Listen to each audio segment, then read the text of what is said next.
Usta baba kecha bitta tush ko'rinma. Qanaqa? Bitta uyga ishlagani borgan ekan, bizni uydagi tindirmasdan ishlatibdi-da.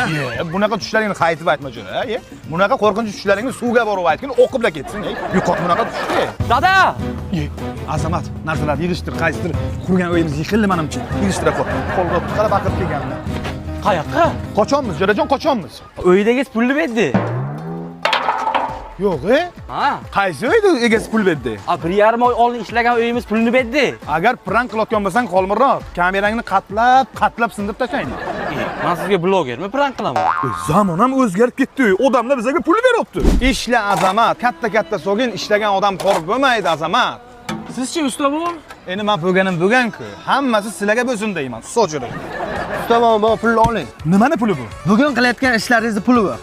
Ustalarimni sraz rachot qilmanglar, yurak ko'tarmaydi. 6 oy kuttirib bersang ham bo'ladi, o'rganib qo'yganmiz.